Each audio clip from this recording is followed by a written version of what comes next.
Yo, what is up sa inyo mga bossing? For today's video nga mga bossing ay sasamahan nyo ko papunta sa Manila sama ang aking pamilya mga boss. Yes mga bossing, 7 AM nga yung departure namin dyan sa Katiklan Airport. Kaya madaling araw pa lang mga bossing ay nagising na kami. As far as I remember mga bossing, yung last time ko napunta ng Manila was before the pandemic mga bossing. And now the reason why napupunta kami sa Manila mga bossing is to attend the outtaking of my kapatid mga bossing si Engineer Psyche na nakapasa lang naman bilang isang master plumber mga boss. 5 nga pala kami yung umalis dyan mga bossing. Ako, si Mama, si Psyche, si Sugar. At syempre naman mga bossing, ito na nga paalis na kami mga boss. At tinatid na nga kami nitong bus papunta sa departure area mga bossing. At ito nga ang flight namin ay sa AirAsia mga bossing. At pagkaakyat nga ng aeroplano mga bossing, ito nga hanapin na natin ang ating seat number. So kukonti nga lang yung pasahero dyan mga bossing. So we occupy the other seat, sabi ng isang flight attendant, para daw mabalanse yung mga pasahero mga bossing. At ito nga bago kami lumipad mga bossing, tinuruan tayo ni ma'am kung paano magmahal. Di joke lang. Abaw! Mga bossing! Mahilig ka bang manood ng paborito mong sports tulad ng NBA, PBA at boxing? Dagdagan mo pa yan ng kaunting excitement sa pagpusta gamit ang most trusted betting site sa buong bansa, ang 1xBet. Maaari ka nang mag-sign up ngayon. I-click lang ang link na nakapin sa comment section at gamitin ang promo code na BOSSDD para magkaroon ng bonus na hanggang 7,000 pesos sa iyong unang deposit. Super easy lang mag-cash in, cash out mga boss gamit ang GCash, Maya, Crypto o bank transfer. At laging tandaan mga boss na dapat responsable ka sa iyong pagbet.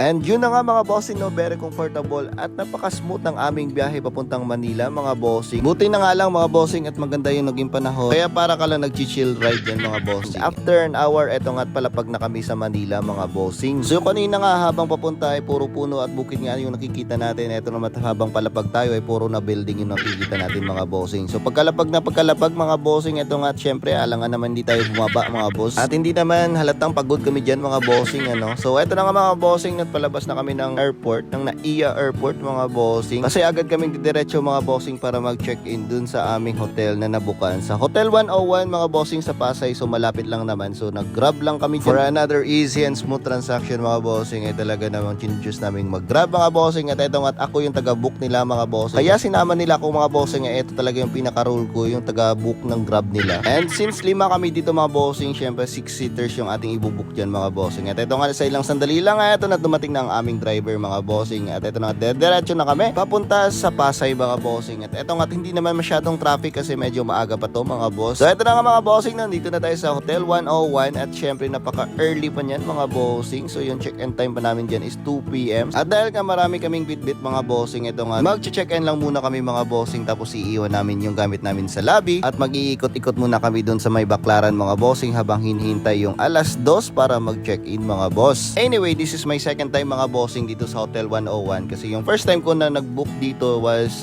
way back when I was working pa sa To Go mga bossing. So alam niyo na yun, mga seminar tayong tag-attend. At dito rin kasi yung main building ng To Go dati sa may Pasay mga bossing. So that's it for now mga bossing. Didiretso muna kami sa may baklaran and I'll see you on my part 2 of my Manila journey. Again, this is Boss D. Abaw!